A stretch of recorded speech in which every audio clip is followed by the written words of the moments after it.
Cada martes tenemos una cita con Isabel Fernández, psicóloga. No puede faltar, hay que hablar de salud.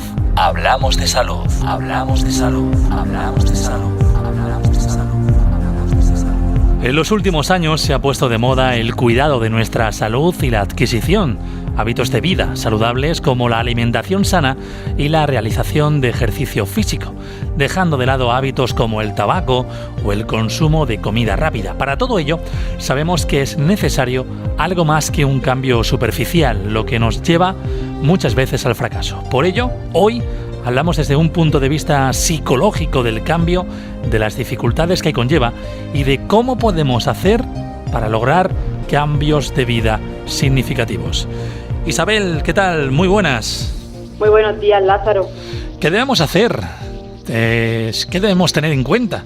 En primer lugar, para comenzar a hablar de cambiar un poco. Bueno, pues algo fundamental para empezar a hablar del cambio es mencionar que todos nosotros estamos constantemente cambiando y haciendo cambios en nuestras vidas. Es decir, seguro que todos nosotros pues tenemos muchas cosas en las que ahora pensamos o nos comportamos de una manera y hace años era diferente, ¿no? Eso es obvio. Pero bueno, tenemos que saber que el cambio es un proceso y en psicología hay autores que ya han, digamos, desglosado esas etapas del proceso de cambiar.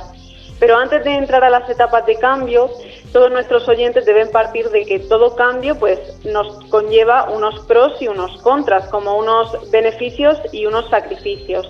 Todos los cambios, incluso hasta cuando cambiamos sin esfuerzo, sin darnos cuenta. Es decir, si por ejemplo yo tuviera el hábito de fumar, ¿no?, pues siempre voy a tener unos pros que pueden ser el alivio del mono, la sensación de reducción de ansiedad, formar parte de ese grupo de personas que fuman, pero también voy a tener unos contras que puede ser el perjudicar mis pulmones o mi salud.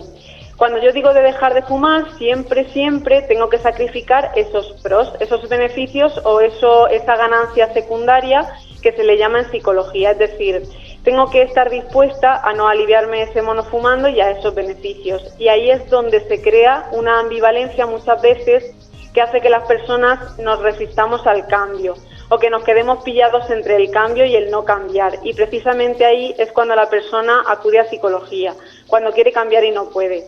De hecho, el otro día vi en redes sociales un tuit que decía que el trabajo fundamental del psicólogo es ayudar a la gente a cambiar cuando necesitan hacerlo, pero no pueden solos, porque claro, si pudiéramos solos, pues los psicólogos no existiríamos.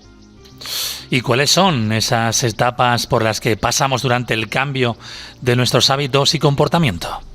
Pues el proceso de cambio comienza por una preetapa que en psicología le llamamos precontemplativa, que es la etapa en la que se encuentra la persona antes de cualquier cambio o incluso de plantearse cambiar, porque es una etapa en la que la persona no ha visto ni se ha planteado siquiera que tenga un problema. Es decir, en ese momento la ganancia de seguir, por ejemplo, fumando sería superior a las pérdidas.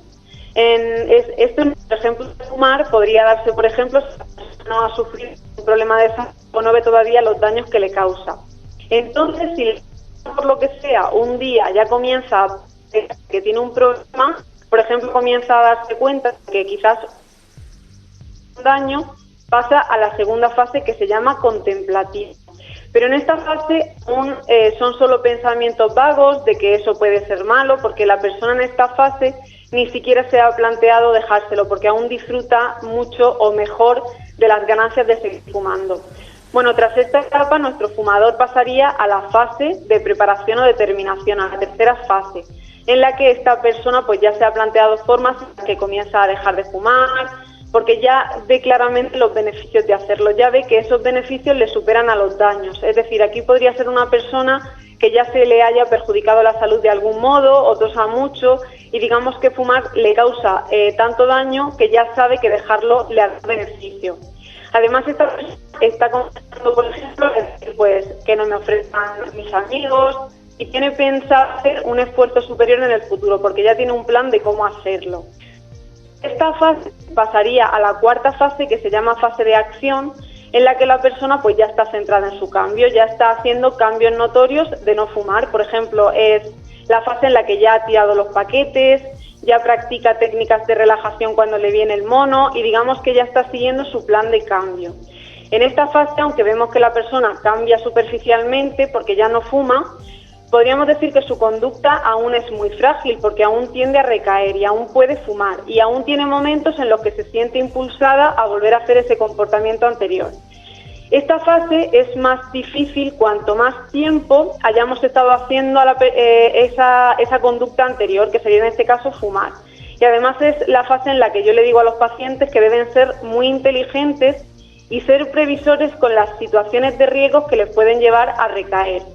Mirad, en el proceso de cambio, más que cambiar, lo difícil es mantener el cambio. Y para ello, en lugar de pensar en cambiar así en abstracto o con un falso optimismo, como hacemos algunas veces, lo mejor es ser realistas y saber que en algún momento vamos a ser débiles y controlar por adelantado qué hacer cuando nos llegue ese momento de debilidad. Es decir, si yo quiero cambiar a una dieta más saludable, por ejemplo, y mi ganancia secundaria para no ponerme a ello es que me gustan mucho los dulces, estos industriales, por ejemplo, pues no va a ser realista que yo me engañe a mí misma diciendo que jamás volveré a comer dulce, sino que tengo que saber que en algún momento voy a tener alguna situación difícil como ir al súper o tener una reunión familiar y voy a tener esos dulces delante. Y lo inteligente pues será para mí hacer un plan de rescate, por así decirlo, para eso. Por ejemplo, si quiero comer más sano, pues podría convencer a los comensales para hacer dulces caseros. Y aquí es donde radica muchas veces el fracaso de la gente en el cambio, que es que se ponen metas muy irreales y luego cuando la fastidian a lo mejor un día, pues ya se desmotivan por completo y lo tiran todo por la borda. Seguro que hay oyentes que estén pensando que les gustaría que alguien en su entorno cambiara, que dejara el tabaco, que bajara de peso, pero en esto del cambio, ¿podemos cambiar nosotros a los demás? Pues mira, que la gente piense que podemos a los demás es una de las creencias erróneas que más nos encontramos los psicólogos, que realmente no podemos cambiar a los demás. Si os dais cuenta, antes os he dicho que para que cambiemos, para dar el paso de cambiar en algo, lo primero que tenemos que hacer es ver que las ganas de cambiar nos van a superar los costes o el sacrificio de hacerlo, porque eso será lo que nos haga tomar conciencia de que tenemos un problema y que ese problema nos hace daño. Entonces, por mucho que yo como familiar, amigo o pareja lo vea en esa persona que tiene que cambiar, si no lo ven ella o él, yo no tengo nada que hacer. Es decir, esa persona tiene que tener una motivación que en psicología se le llama intrínseca, es decir, que internamente haya alguna razón que le mueva a cambiar. Y para eso tiene que ver esos beneficios y que le sean superiores a los sacrificios. Y aún así, aunque lo vea por sí misma, también os digo que a veces las personas queriendo cambiar no pueden. Por ejemplo, esto se da mucho en las adicciones a drogas como la heroína o la cocaína, que la persona ve que se está destrozando, que lo está perdiendo todo, pero la adicción y el mono a la sustancia son tan fuertes y ha causado tantos cambios en su cerebro que sí, pues a lo mejor la persona se va a una comunidad terapéutica, deja de consumir 3 o 4 meses, pero al tiempo vuelve a recaer, porque querer cambiar, pues por desgracia no implica poder hacerlo. Y no hace falta irnos a cosas tan graves como son las adicciones. Yo a diario en mi trabajo me encuentro que me llaman madres, parejas, familias, para decirme que cómo pueden hacer para conseguir que alguien de su entorno venga a psicología, porque ellos ven a lo mejor que esa persona tiene un problema, pero esa persona no quiere tratarse. Yo aquí siempre les digo que si no se mueve a cambiar es porque esa persona alguna ganancia secundaria obtiene de quedarse como está. Aunque muchas veces sea la simple comodidad o la simple costumbre, y les digo que si esa persona no quiere cambiar, también yo como psicóloga no podré trabajar con esa persona, porque el cambio requiere implicación por parte del que cambia. Y aquí lo que les sugiero a estos familiares y a esta pareja, que si son ellos los que tanto malestar tienen con ese comportamiento o con las circunstancias de su familiar, pues a lo mejor son ellos los que se tienen que plantear acudir a pedir ayuda para aprender a manejar esa situación, de tal forma que no les cause malestar. Y claro, con esto que estoy diciendo la gente pensará, pero si no soy yo el que tiene el problema, sino que es mi familiar, ¿por qué soy yo quien tiene que tratarse? Pues la vida no es justa y al final eres tú quien lo está sufriendo y quien tiene que poner fin a ese sufrimiento de una manera inteligente, que es que si no podemos cambiar a los demás, pues al final nos tenemos que proteger nosotros mismos. Es una forma de ser el escudo, pero tener cuidado porque te salpica a ti más que a nadie. Efectivamente, efectivamente. Bueno, cambiando un poco de tema, eso sí, sin salirnos de esto de los cambios, ¿no? Que para eso estamos hablando de los cambios. Si es tan complicado causar cambios en los demás, ahora el tema está muy claro, cómo está la situación. ¿Cómo hacemos para que la totalidad de la población, ahora con la crisis del coronavirus, adquiera el hábito de utilizar la mascarilla y cumplir con las normas de seguridad? Sé que es un porcentaje muy pequeño, pero sigue mucha gente sin utilizar la mascarilla.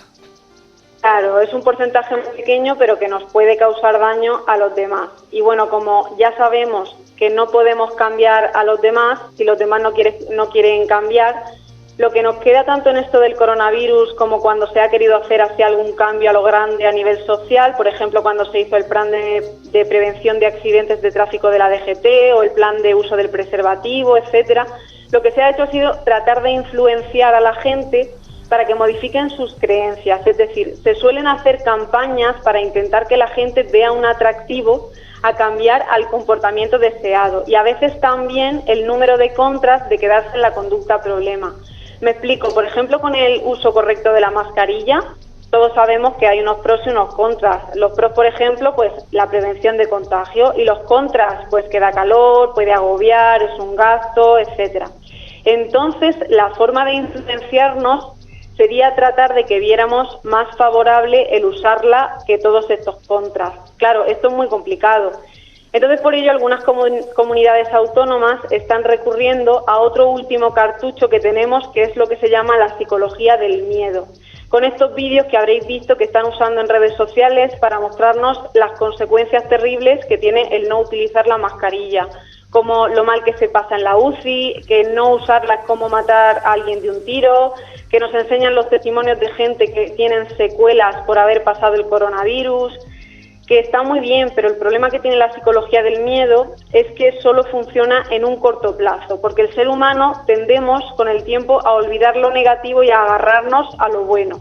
Además es que tiene un sesgo atencional, es decir, si no veo el virus y no veo en mi día a día las consecuencias, al final se nos olvida, nos habituamos a escucharlo en la tele, pero perdemos esa intensidad del miedo. Entonces, cuando tú ves estas campañas, sí, puede que esa tarde salgas con la mascarilla porque te impacta, así a corto plazo, y te tapas la nariz y la boca, pero se sabe que, por desgracia, con la psicología del miedo, esa actitud pues no va a durar mucho en la persona, y menos en los jóvenes, que no saben lo mal que se pasa cuando uno está enfermo.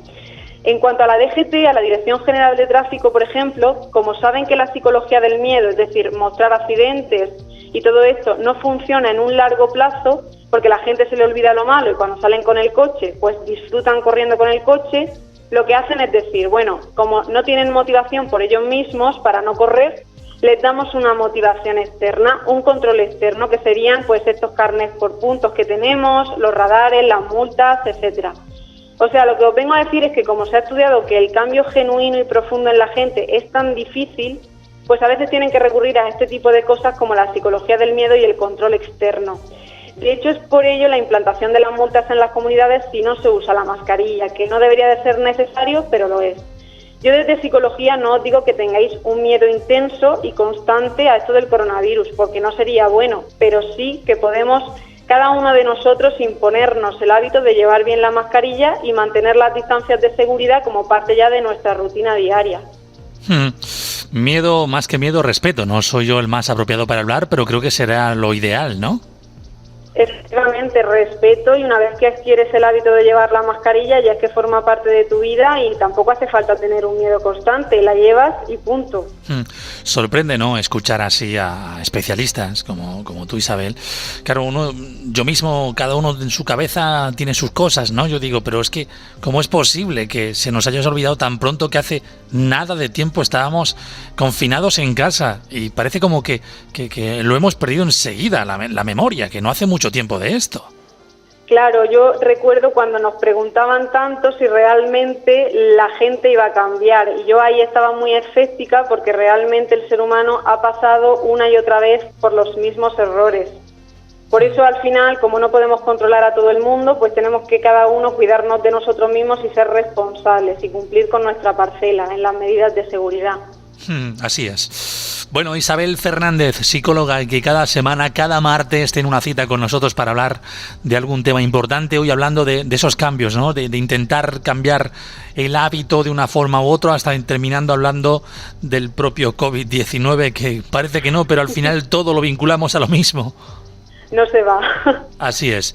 Isabel Fernández, te esperamos la próxima semana, ¿vale? ¿Cómo podemos localizarte si quisiéramos hablar de este tema o de otro? Bueno, pues como siempre ya sabéis que podéis localizarme en las redes sociales de Isabel Psicología y en la consulta de psicología de Policlínica Cejín para este tema o cualquier otro que necesitéis, como siempre. Muy bien. Pues Isabel, gracias como siempre y hasta la semana que viene. Hasta la semana que viene.